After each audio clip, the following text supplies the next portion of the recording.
ഇൻഫാം രാജഗിരി ഗ്രാമസമിതി പൊതുയോഗം നടന്നു. ഗ്രാമസമിതി director father Joshi Vaniyapurackal യോഗം ഉദ്ഘാടനം ചെയ്തു. ഇൻഫാം രാജഗിരി ഗ്രാമസമിതിയുടെ പൊതുയോഗം രാജഗിരി ക്രിസ്തുരാജ ദേവാലയ ഓഡിറ്റോറിയത്തിൽ വെച്ചാണ് സംഘടിപ്പിച്ചത്. ഗ്രാമസമിതി ഡയറക്ടർ ഫാദർ ജോഷി വാണിയപ്പുരക്കൽ യോഗം ഉദ്ഘാടനം ചെയ്തു. ഗ്രാമസമിതി പ്രസിഡന്റ് സജി മാടശ്ശേരി യോഗത്തിൽ അധ്യക്ഷനായിരുന്നു. ഇനത്തിൽപ്പെട്ട മത്ത കുമ്പളം അങ്ങനെയുള്ള ചില പച്ചക്കറികളുണ്ട്. അതുപോലെ തന്നെ ഇങ്ങനെ കുറ്റിച്ചെടികളായിട്ടുള്ളതുണ്ട്, ചീരവർഗത്തിൽപ്പെട്ടതുണ്ട്.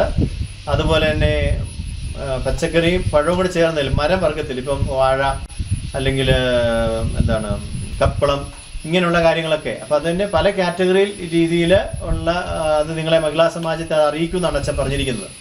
അപ്പോൾ പരമാവധി അത് നമ്മുടെ വീടുകളിൽ അത് പ്രോത്സാഹിപ്പിച്ചെടുക്കാനും യോഗത്തിൽ പുതിയ അംഗങ്ങളെ ചേർക്കുവാനും മെമ്പർഷിപ്പ് പുതുക്കുവാനും മെയ് മാസം 27-ാം തീയതി ഉപ്പുതറയിൽ വെച്ച് നടക്കുന്ന താലൂക്ക് തല കുടുംബ സംഗമത്തിൽ ഗ്രാമസമിതിയിൽ നിന്ന് എല്ലാ അംഗങ്ങളെയും പങ്കെടുപ്പിക്കാനും ഗ്രാമസമിതി വിവിധ യൂണിറ്റുകളായി തിരിക്കാനും തീരുമാനിച്ചു. മഹിളാ സമാജിന്റെ നേതൃത്വത്തിൽ പച്ചക്കറി, പഴവർഗ്ഗങ്ങൾ, ഫലവൃക്ഷങ്ങൾ എന്നിവയുടെ ഉൽപാദനവും വിപണനവും എല്ലാ വീടുകളിലും നടത്തുവാനും ഗ്രാമസമിതി യോഗം തീരുമാനിച്ചു. ഗ്രാമസമിതി സെക്രട്ടറി റോയ് മുതുപ്ലാക്കൽ, ആന്റണി കാരിക്കുന്നേൽ, ജയ സുനിൽ എന്നിവർ സംസാരിച്ചു. Idukki vision news, Upputhara.